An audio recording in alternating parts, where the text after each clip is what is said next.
पारदर्शिता का युग है। अब हम अपने सीधे कार्यक्रम की मेन स्ट्रीम पर आते हैं। दरअसल हम जिस सभ्य समाज में रह रहे हैं वहाँ मुख्य रूप से 3 ऑर्गन्स काम करते हैं प्रजातंत्र में।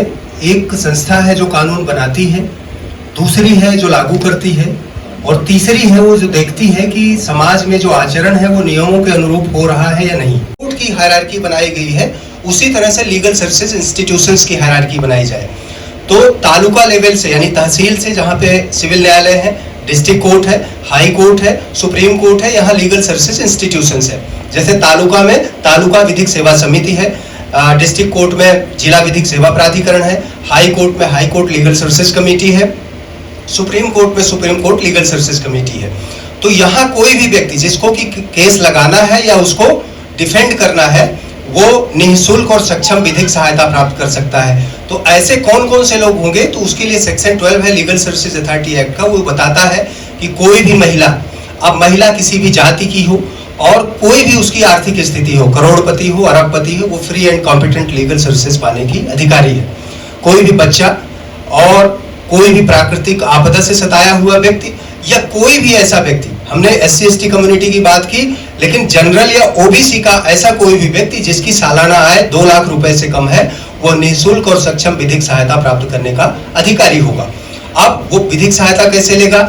क्योंकि हम कोर्ट में जाते हैं तो कोर्ट में हम डायरेक्ट अपने आप को रिप्रेजेंट नहीं करते। क्यों? हम अपने आप को विधि विशेषज्ञ नहीं मानते, तो हमें एक अधिवक्ता की सलाह लेनी पड़ती है। तो ये जितने भी अभी मैंने लीगल सर्विसेज इंस्टीट्यूशंस बताए, इसमें अधिवक्ताओं का एक पैनल होता है। तो जिन कैटेगरीज की अभी मैंने बात की, बच्चे, महिलाएं, SC/ST कम्युनिटी का मेंबर, प्राकृतिक आपदा से सताया हुआ व्यक्ति या कोई भी ऐसा व्यक्ति जिसकी सालाना आय 2 लाख रुपए से कम है, तो वो व्यक्ति इन इंस्टीट्यूशंस में अप्रोच कर सकता है। वहाँ उसको एक अधिवक्ता दिलाया जाएगा और उसके जितने भी सारे खर्च होते हैं, पेपर बुक तैयार करने से, पैरवी करने से, सारी चीजें वो इन लीगल सर्विसेज इंस्टीट्यूशंस के द्वारा दिया जाएगा। तो ये मेन मकसद था आपके बीच में ये बताने का। अब हम आते हैं, चूंकि आप सब शिक्षक हैं और कुछ शिक्षार्थी हैं, भविष्य के शिक्षक हैं, B.Ed और M.Ed के स्टूडेंट्स हैं यहाँ पे, तो एक श्लोक से उस पर आऊंगा कि कहा गया है कि विद्या ददाति विनयम विनयात याति पात्रताम पात्रत्वात् धनम आपनोति धनात् धर्मः तथा सुखम। जीवन का उद्देश्य क्या है? अंत में हमने कहा हैप्पीनेस। जैसे हम चाहते हैं, हमने पढ़ाई की, आगे आए, जो भी जिस प्रोफेशन में गए वहां आ गए, लेकिन जो भी मन की चीजें होती जाए, अंत में आता क्या है? उससे हमें सुख मिलना चाहिए। तो और विद्या की क्या बात कही गई? एजुकेशन और विजडम दोनों अलग अलग चीजें हैं, लेकिन इसी श्लोक में जीवन का सारा समाया हुआ है। तो शिक्षा के बारे में महात्मा गांधी ने कहा, आप सबने पूरी एजुकेशन की फिलॉसफी पढ़ी होगी कि शिक्षा वो है, उसकी 4S थियरी है महात्मा गांधी की, जो हमारे हाथों को काम दे सके, हार्ट में करुणा, दया जैसी चीजें ला सके और हमारे हेड में पीस दे सके। तो शिक्षा का ये उद्देश्य है और बाकी जीवन अपने आप में एक औपचारिकता है। अब हम आते हैं कि जब सारे इतने सारे कानून बने हुए हैं, हम हैं, सब सारी चीजें करते हैं, तो इस समाज में इतने अपराध क्यों होते हैं? तो जैसे मन की मैंने बात की कि मन से बड़ा न्यायाधीश कोई नहीं है, तो इसको एक महाभारत की कथा से मैं विराम देना चाहूंगा कि दुर्योधन से पूछा जाता है कि तुम जो जानते हो कि जो कर रहे हो वो गलत है, तो उससे क्यों विरत नहीं रहते? तो उसने यही कहा कि जानामि धर्मम न च मे प्रवृत्ति जानामि अधर्मम न च मे निवृत्ति केनापि दैवेन हृदय स्थितेन यथा नियुक्तोस्मि तथा करोमि। मीन्स मैं जानता हूँ जो मैं कर रहा हूँ वो गलत है, I know what I am doing that is wrong, but I can not desist from that. मैं उससे अपने आप को अलग नहीं रख पाता। And I also know what is path of righteousness. मैं ये भी जानता हूँ कि सही मार्ग क्या है, but I can not follow the same. लेकिन मेरी जो इंटेंसिटी है या एक ओरिएंटेशन है, मैं सही रास्ते को चुन नहीं सकता, और यही मेरी जो मिजरी है या विसंगति है या जो दशा है, दुर्दशा है, उसका कारण है। तो ये रहा आपके बीच आने का उद्देश्य कि लीगल सर्विसेज क्या है, उसको कैसे प्राप्त कर सकते हैं। आप सबने धैर्यपूर्वक सुना, आप सबका बहुत बहुत धन्यवाद। Thank you.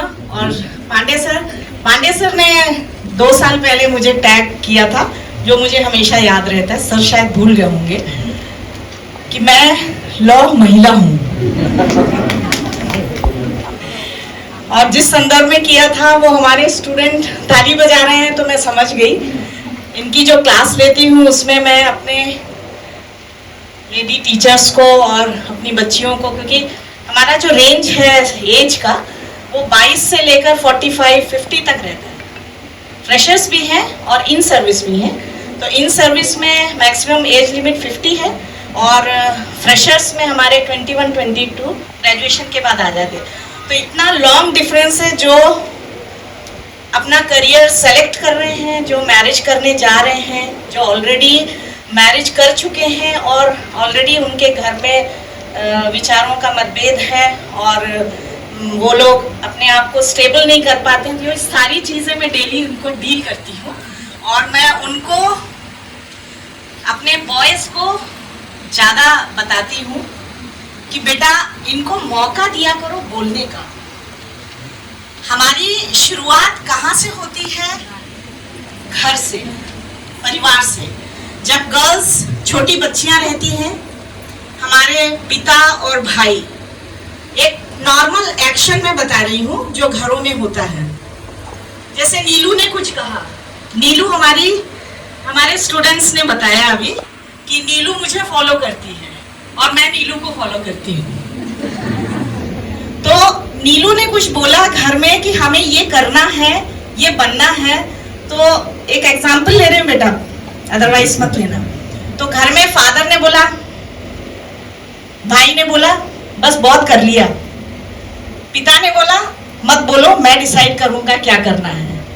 तो हमारा जो नारी सशक्तिकरण का कॉन्सेप्ट है वो हमारे फैमिली से शुरू होता है और हमारे जो बॉयज़ हैं ये फैमिली वाले भी हैं। तो मैं इनको ये कहती हूँ कि बेटा अपने बच्चियों को, अपनी वाइफ को सशक्त करो। और वो सशक्त कैसे होंगे? जब उनको बोलने का मौका दिया जाएगा। उनकी समस्याएं क्या है यदि आप समझ पाओगे, उनको बोलने की जरूरत नहीं है, आपको समझना है उनके फेशियल जेस्चर से, उनके फीलिंग से। आज उनका मूड ऑफ है, क्यों ऑफ है आप जानने की कभी कोशिश करो। मूड ऑफ है, प्रश्न ये उठता है सर क्यों ऑफ है? मैं ऑफिस से आया हूँ, कॉफी क्यों नहीं मिल रहा, चाय क्यों नहीं मिल रहा?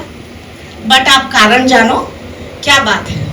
ये सारी चीजें यदि घर से शुरू होंगी तो मुझे लगता है ये नारी सशक्तिकरण और डोमेस्टिक वायलेंस इसका क्षेत्र खत्म हो जाएगा। हमारे बॉयज प्लेटफॉर्म देते हैं तो हमारी बच्चियों को उस प्लेटफॉर्म में आना पड़ता है। चाहे भाई हो, चाहे बहन हो, बेटा हो, बेटी हो, पति हो, पत्नी हो, माता हो, पिता हो, दोनों तराजू के दो पलड़े हैं। दोनों को बैलेंस रूप में रहना बहुत जरूरी है, तभी हमारा परिवार बैलेंस रहेगा। और डोमेस्टिक वायलेंस तो बहुत दूर की बात है। महिलाओं का बहुत बड़ा एक गॉड गिफ्ट है महिलाओं को, जो है प्रेम। चाहे वो बहन के रूप में हो, जिस रोल में भी रहती है वो प्रेम देती हैं। और हमारे बॉयज और हमारे पुरुष उस प्रेम को उस तरीके से समझना बहुत जरूरी है। समझ में आ गया? दोनों तरफ बॉयज यदि कोई बात कर रहे हैं तो गर्ल्स को समझना बहुत जरूरी है कि ये क्यों कह रहे हैं। तो मेरा सिर्फ आप लोगों से यही कहना है कि ये तराजू के दो पलड़े हैं, कोई किसी के लिए रिस्पॉन्सिबल नहीं है, हम स्वयं के लिए रिस्पॉन्सिबल हैं। यदि हमारे ऊपर यदि कोई वायलेंस हो रहा है या कुछ भी हो रहा है कभी भी, तो उसके लिए हम रिस्पॉन्सिबल हैं, बॉयज रिस्पॉन्सिबल नहीं है। गर्ल्स बहुत अच्छे से समझना है, हम हर बात के लिए बॉयज को जिम्मेदार बिल्कुल नहीं ठहराते हैं, क्योंकि ये दोनों बैलेंस हैं। यदि आप चाहोगे कि आपके ऊपर कोई बात हो तो वो आप मौका दे रहे हो, आप मौका नहीं देंगे तो कुछ नहीं होगा। ये दोनों बैलेंस रूप से आगे चलते हैं। बहुत बहुत थैंक यू मुझे वेलकम करने के लिए, आप सभी की फीलिंग्स के लिए बहुत बहुत। पांडे सर, आप में से लेडीज कितनी महिला है जो खाना बनाना जानती है? अपना हाथ उठाए। शौक से बनाते हैं या मजबूरी है? अच्छा, मैं पुरुषों से पूछता हूँ, आप में से कितने पुरुष हैं जो खाना बनाना जानते हैं? अरे वाह, बहुत। अच्छा, ऐसा कोई पुरुष यहाँ बैठा है जिसने गलत हाथ उठाया और आप उसकी बता सके? आपके भाई हो या आपके पति हो या आपके मित्र हो? हाँ? ये वास्तव में घर पे चाय कौन बनाता है? आप अकेले रहते हैं क्या?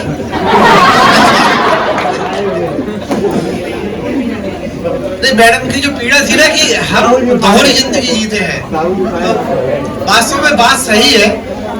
दरअसल हमारा जो अवचेतन है ना, कहते हैं हमारे अंदर कुछ बहुत सारे जीन्स पड़े हुए हैं, तो हमारे अवचेतन में कहीं ना कहीं पुरानी पीढ़ियों का कुछ ना कुछ प्रभाव है, जिसके कारण हमारा जो अंदर पुरुषत्व जो है, या जो एक हम बोलते हैं ना कि मेल डोमिनेशन सोसाइटी जो है, जहाँ पर एक पुरुषवादी सामाजिक व्यवस्था है, कहीं ना कहीं वो उस व्यवस्था से हम लोग निकल नहीं पा रहे हैं, है ना? आपने किसी ने मनु संहिता पढ़ी है क्या? पढ़ी है किसी ने? नहीं पढ़ी है, नहीं पढ़ी है। हाँ, मनुस्मृति, हाँ आपने पढ़ी है क्या? उसमें क्या महिलाओं के बारे में क्या विचार है उसमें? महिलाओं के बारे में लिखा है सर कि जहाँ पे महिलाओं की पूजा होती है वहाँ पे देवता निवास करते हैं। देवता निवास करते। और इसके अलावा और तो मेन जो चीजें तो देखी मैंने। हाँ, उसमें एक चीज और है, उसमें ये कहा गया है कि जो पुत्री है ना, उस पर प्रभाव किसका रहेगा? पिता पर रहेगा, ठीक है ना? वो पिता के अंदर, मतलब उसके संरक्षण में रहेगी वो पुत्री। बहन भाई के संरक्षण में रहेगी, है ना? पत्नी पति के संरक्षण में रहेगी। लेकिन जब वो माँ हो जाएगी तो माँ भी जो है अपने बेटे के संरक्षण में रहेगी, यदि पति नहीं है तो संरक्षण में रखना कहे या उनके आधिपत्य में रहना कहे या वर्चस्व में रहने वाली बात कहे, वो तो कहीं ना कहीं ये व्यवस्था जो है इसको हम तोड़ नहीं पाए हैं, है ना? आज भी जैसे हम लोग किसी के परिवार में शादी के आमंत्रण कार्ड हम भेजते हैं, तो मुझे तो पता है कि जैसे किसी परिवार में किसी बड़े पुरुष जिसके नाम से पहले कार्ड जाता था, तो उनकी मृत्यु हो जाती थी, कभी मृत्यु हो गई है यदि, तो उसके बाद उनके परिवार में कार्ड किसके नाम से आएगा? बेटे के नाम से कार्ड आएगा, है ना? उसकी पत्नी जो है उसके नाम से कार्ड नहीं जाएगा कि श्रीमती फला फला नहीं जाएगा, उसका जो बेटा रहेगा उसी के नाम से कार्ड जाएगा। वो पहचान समाज में उसी के नाम से होती है वो। तो ये कुछ चीजें ऐसी है कि हम भले ही नौकरी करने लगे, बड़े पदों पे जाएं, लेकिन उसके बाद भी जो हमारे अवचेतन में जो एक पुरुषवादी व्यवस्था हावी है, उसको दूर करने के लिए हमको जरूर प्रयास करना चाहिए। और सबसे पहले प्रयास जो किया गया वो शायद शिक्षा के क्षेत्र में ज्योतिबा फुले ने किया कि उस समय शायद महिलाओं को पढ़ने के लिए उनको कोई शिक्षित होने की आवश्यकता नहीं मानी जाती थी, कि महिलाएं भी यदि शिक्षित हो जाएंगी तो फिर समाज में फिर घर के काम कौन करेगा? उसके अलावा महिला और उसके बाद दलित महिला, मतलब शोषित वर्ग जो है उसमें तो मतलब दलित तो है ही है, महिला भी शामिल है, भले वो किसी भी वर्ग की हो। तो ये काम ज्योतिबा फुले ने किया कि उन्होंने अपने समाज से लड़कर और बच्चियों की शिक्षा के लिए काम किया। फिर हम जो महिला दिवस मनाते हैं 8 मार्च को, उसके पीछे भी कारण ये है कि उस समय महिलाओं को वोटिंग देने का अधिकार मिला था।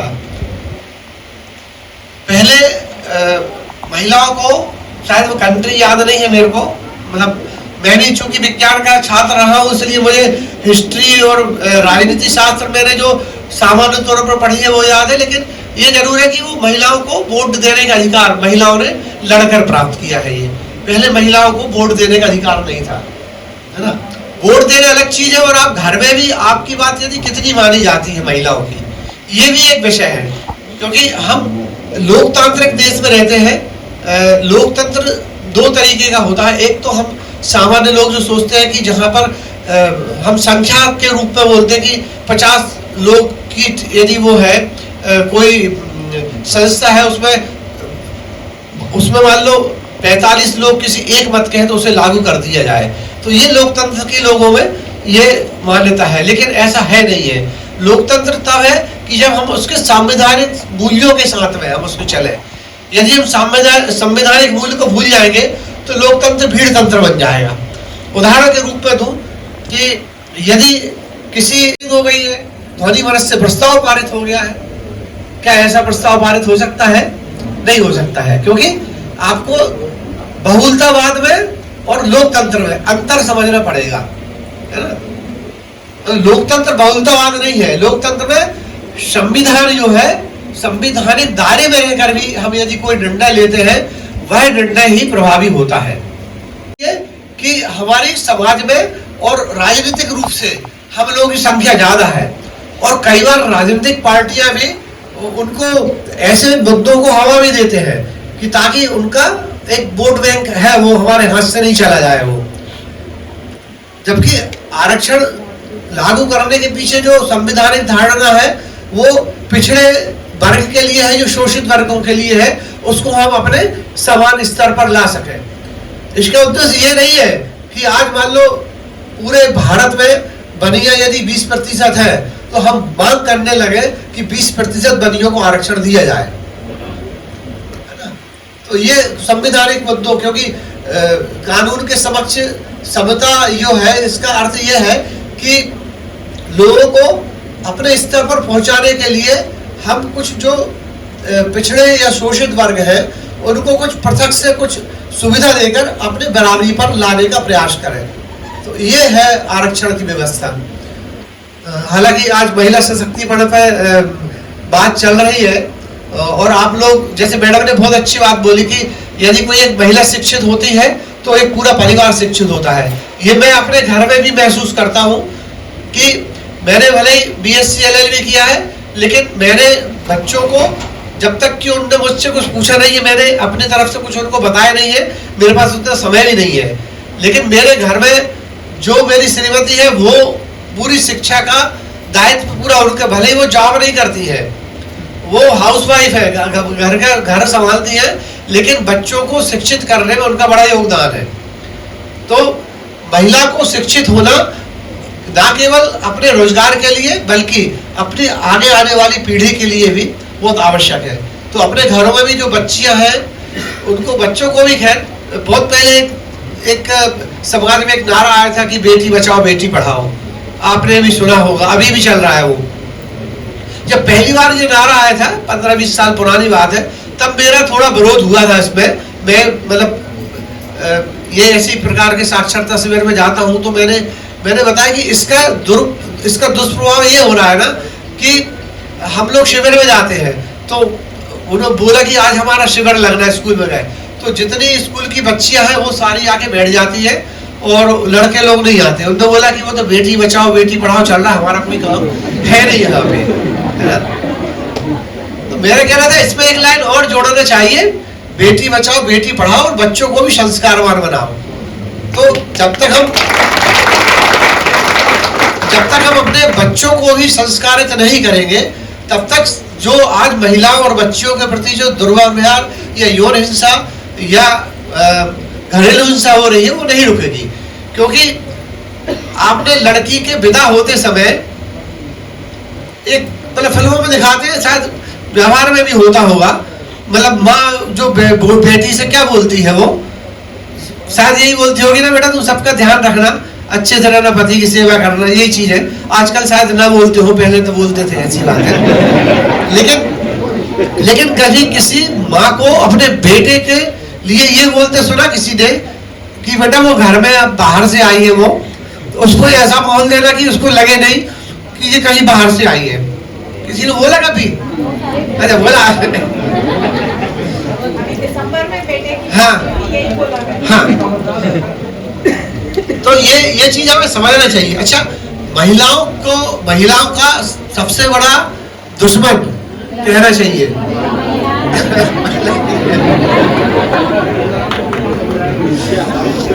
वो आपने सीरियल पुराना देखा हो ना, सास भी कभी बहू थी, तो वो पता नहीं क्या है कि वो रिवेंज जो है एक पीढ़ी से दूसरी पीढ़ी तक जो है वो कन्वर्ट होता चला जाता है। मैडम आपने अभी दिया, क्या सब नाम लिखते मैडम आप? जी सुषमा जॉनसन। मेरे को लगता है कि मैडम आप बहुत अच्छी मीडिएटर हैं। क्योंकि ना नहीं, मैं इसलिए कह रहा हूँ ना कि मैं हमारे यहाँ पे जो है एक जैसे कानूनी व्यवस्था है, एक तो लिटिगेशन कोर्ट में होता है, और जिन मामलों में मतलब राजीनामा होने की संभावना, बैठ जाइए बेटा प्लीज, जिन मामलों में राजीनामा होने की संभावना होती है तो उसमें उसको मध्यस्थता के मैटर में उनको रिजॉल्व करने की कोशिश करते हैं। वो न्यायालय में आने के पहले भी हम करते हैं। जैसे कई बार हमारे पास में कोई महिला आती है, उसकी परिवार की कोई समस्या होती है, तो हम सीधे उसको बोलते नहीं है कि तुम कोर्ट में ले जाके केस लगा दो, क्योंकि जहां मामला कोर्ट में जाता है तो फिर वो मामला बिगड़ना चालू हो जाता है। क्योंकि जैसे ही आप वकील के पास पहुंचेंगे, आपकी केवल एक शिकायत है महिला की कि पति रात को शराब पी के झगड़ा करता है, केवल एक समस्या है, और अच्छे से रखता है, बाकी सारी चीजें ठीक है। किसी दिन यदि वो चला गया, घर से बाहर भगा दिया, महिला झगड़ के आ गई, यदि वो वकील के पास चली गई, यदि वो, तो उससे जो शिकायत बनवाएगी उसमें वो महिला के पति के साथ साथ उसके भाई को, उसके सास को, ससुर को, वो सारे लोगों के नाम रिपोर्ट कर देगी वो। और यदि न्यायालय में मामला पहुंचा, गलती से वो माँ बाप यदि जेल चले गए, कोई चला गया, तो वो मैटर तो फिर कभी सुलझ ही नहीं सकता, क्योंकि उनके परिवार के मन में आएगा कि इस महिला ने हमको कभी जेल नहीं देखना पड़ा, आज तेरे कारण हमको जेल देखना पड़ा, तो सुलह होने की संभावना फिर समाप्त हो जाती है। तो जैसे आप जो काम बता रहे हैं कि आप लोग समझाइश करते हैं, यही काम होता है एक अच्छे मध्यस्थ का, कि वो कोशिश करे कि मामले की जड़ तक जाए और उसको समाप्त करे वो, और हम इसको परिवार बड़ा मैं आपको प्रपोज करता हूँ मैं, हम लोग यहाँ कम्युनिटी मीडिएटर भी है, कम्युनिटी में मीडिएटर बनाते हैं कि जो कम्युनिटी में या अपनी खुद की कम्युनिटी में भी जो है हमारे समाज में जो लोग हैं इनके विवाद होते हैं उनको हम रिजॉल्व करें। तो इसकी ट्रेनिंग भी होती है, ट्रेनिंग भी दी जाती है। यदि आप इंचार्ज होकर आपका नाम देता हूँ मैडम, लेकिन मैडम इसमें निःशुल्क करना पड़ेगा आपको। अच्छा अच्छा, बहुत बढ़िया, ठीक है मैडम। अच्छा, दूसरा आप लोग शिक्षकों को देख के मेरे को बहुत कुछ कहने का मन हो रहा है कि जो मुझे कभी शिक्षकों से कहने का साहस नहीं हुआ मेरे विद्यार्थी जीवन के दौरान। अच्छा, गणित के कौन कौन है यहाँ पे जो मैथमेटिक्स जिनका सब्जेक्ट है? अच्छा, एमएससी किए हुए आपने ना? एमएससी बीएससी है जी, एमएससी किए हुए हैं। अच्छा, एमएससी वालों ने मेरे को ये बताया कि आप हम लोगों को प्रवेश रटवाते थे, है ना? उसके पीछे क्या लॉजिक था? क्या उसका उद्देश्य क्या है? प्रवेश होते क्या है हमारे जीवन में?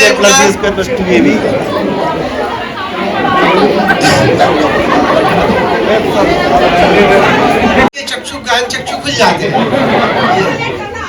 अच्छा, कनेक्ट करना आना चाहिए। अच्छा, ऐसा है ना? हाँ, लेकिन ना बच्चों को आप लोग समझाते नहीं है कि इसका उपयोग क्या है। मेरे घर में भी मतलब एक बेटा और बिटिया, वो हमेशा उनकी यही शिकायत रहती है कि पापा जी पढ़े लिखे हमको काम क्या है? आपने बीएससी की है ना? आपको क्या मतलब जो पढ़ा है आपने, मैथ्स पढ़ी है या जो पढ़ा हुआ है, क्या इसका लॉजिक है? तो जो प्रमेय जो आपने बताया ना, मुझे नहीं मालूम था कि मैंने भी प्रमेय रटे हैं, उसका क्या उपयोग है ना? अब जैसे एक प्रमेय होता है जो विचलन होता है, जिसको हमें ना जो हमारा विचलन होता है या हम जो डाइवर्सन होता है, उसके माध्यम से डिस्टेंस को हम नाप सकते हैं। ऐसा कोई प्रमेय है क्या? ट्रिग्नोमेट्री में यूज होता है ना? क्या है मतलब हम विचलन से डिस्टेंस को कैसे निकालेंगे? हम थीटा cos थीटा वाली बात है। अच्छा, नहीं, मैं दूसरी चीज, विचलन का मेरा मतलब ये है कि आप एक उंगली सामने करें, ठीक है, सामने गए, सामने टारगेट पे देखे कहाँ जा रही है, और फिर अपने हाथ से जो चाहे बगैर हाथ लगाए भी कर सकते हैं, एक आंख बंद करें ऐसे, ठीक है ना? अब उंगली किस टारगेट पे जा रही है वो ध्यान से देखें आप, ठीक है ना? आप दोनों आंख खोल ले, अब दूसरी आंख से आप करें इसको, देखें उस आंख क्या हो रहा है ना, चेंज हो रहा है ना? हाँ, ये कौन सा प्रमेय है? ये किसी प्रमेय में आता है नहीं आता है? आता है, आपको ध्यान नहीं होगा, ठीक है ना? हाँ, फिजिक्स में है। हाँ जी, अच्छा, लंबन बोलते हैं। अच्छा, कभी इस घटना को आपने कभी दैनिक जीवन में कभी देखा है क्या? हाँ जी, आपके पीछे भी कोई ऑब्जेक्ट है, हाँ। जब हम लेफ्ट और राइट होते हैं हाँ तो वो आपके अगेंस्ट, वो दूर वाली जो ऑब्जेक्ट है वो आपके अगेंस्ट चलती है। हाँ, हाँ, हाँ। यानी हम इधर देखेंगे तो वो इस तरफ जाती है, आपने हाँ। किया होगा तो उसमें समझ में आएगा। तो ये जो है ना पैराडॉक्स अच्छा, वो लेके है किसी को ध्यान नहीं है? मेरे ख्याल से ना ये बात होगी 98-99 के आसपास की बात होगी, 2-3 साल आगे पीछे की हो सकती है ये। ध्यान है, शुक्र जो है हमारा, शुक्र ग्रह जो है ना, वो शुक्र ग्रह, हाँ बता रहे हैं आप कुछ? शुक्र ग्रह ना वो सूर्य के सामने आया था। ध्यान है किसी को? नहीं है ध्यान? सर्च करना गूगल पे।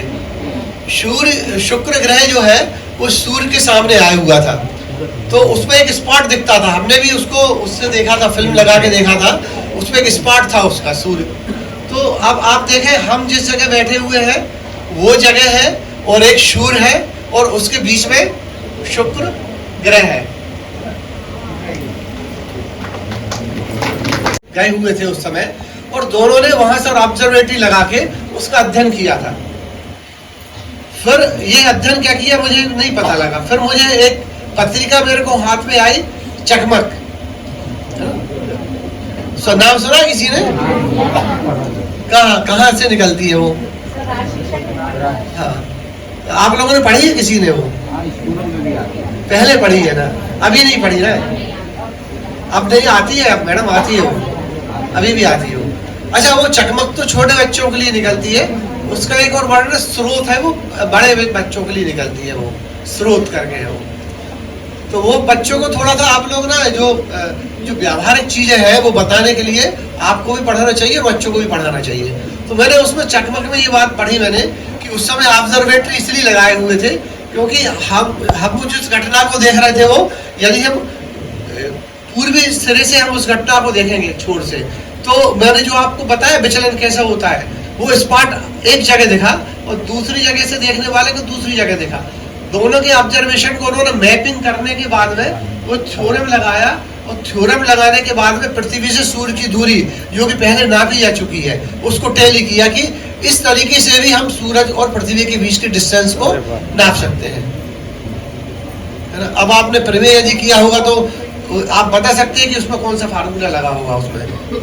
तो तब मुझे समझ में आया कि कोई भी चीज जो मैथमेटिक्स की है वो दैनिक जीवन में उपयोगी है, लेकिन हमारे शिक्षक ने कभी हमको बताया नहीं।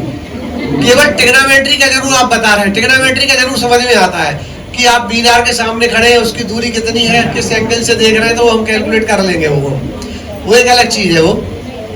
लेकिन ये चीजें यदि हम बच्चों को बताएंगे ना, यदि प्रैक्टिकल में कैसे काम आनी है, तो उनको वो चीजें ज्यादा अच्छे से समझ में आएंगी वो। तो मैंने तो अपनी भड़ास निकाल ली। नमस्कार सर, मैं विक्रांत कश्मीर जिला छिंदवाड़ा से हूँ और यहाँ पर 2 साल की ट्रेनिंग में हूँ और बहुत आभारी हूँ मैं यहाँ के पूरे स्टाफ का और सर आज आपका भी। मैं पहले तो ये कहना चाहूँगा कि मैं गांव में जहाँ पर रहता हूँ सर, वहाँ से जहाँ पर पदस्थ हूँ वहाँ की दूरी 16 किलोमीटर है, बहुत ग्रामीण क्षेत्र है और उस क्षेत्र की स्थिति काफ़ी दयनीय है और वहाँ के कुछ ऐसे कटु अनुभव है मेरे पास कि मैं तब से इस प्रयास में था कि अपने इस पैसे को करते करते मैं LLB का कोर्स भी कंप्लीट कर लूँ ताकि वो मेरे शासकीय कार्यों के लिए, व्यक्तिगत कार्यों के लिए और दूसरे कार्यों के लिए भी मैं उसका उपयोग कर सकूँ। लेकिन वैसी स्थिति सर बन नहीं पा रही थी, तो मैंने आज हाथ खड़े करने से पहले आवेदन लिखा आपको देने के लिए कि सर हम लोगों के लिए रात्रि कक्षाएं जो पहले चलती थी, जो मैंने सुना था सर, उसे चालू यदि करवा देंगे तो बहुत कृपा होगी, या उसका कुछ ऐसा कोई ऐसा मार्गदर्शन हमें मिल जाए कि हम लोग इन सर्विस रहते हुए LLB कंप्लीट कर सकें, ताकि हम अपने अधिकारों के लिए, क्योंकि हम लोग मतलब बहुत से क्षेत्रों में सर समय नहीं दे पाते क्योंकि दिन भर हम स्कूल में होते हैं, फिर हम ऐसे समय में जाते हैं कि हम उतने कम समय में हम अपना पक्ष रख ही नहीं पाते। तब हमें वहाँ लगता है कि यार हमें मतलब कानून का कोई एक डिग्री या कानून का कोई एक पक्ष हमारे पास होना चाहिए कर्मचारियों के पास भी, ताकि हम हमारे कामों को शासकीय तौर पे शासकीय नियमों के अनुसार पूरा कर पाए। आप शिक्षा के क्षेत्र से ही है तो मैं ये जानना चाहता हूँ कि जैसे बहुत से विद्यालय जो है ना, जो करस्पॉन्डेंस कोर्स करवाते हैं, तो ला का भी कोई करस्पॉन्डेंस कोर्स होता है क्या? सर नहीं होता। नहीं होता है ला का। मैंने सर एक बार छिंदवाड़ा में पता किया था, तो उस समय मैं वहाँ पर ट्रेनिंग में था, तो उन्होंने मुझे ये कहा कि सर विभागीय एनओसी आप अच्छा ये बताएं मेरे को, डिग्री लेने से क्या क्या फर्क पड़ता है? मैंने कई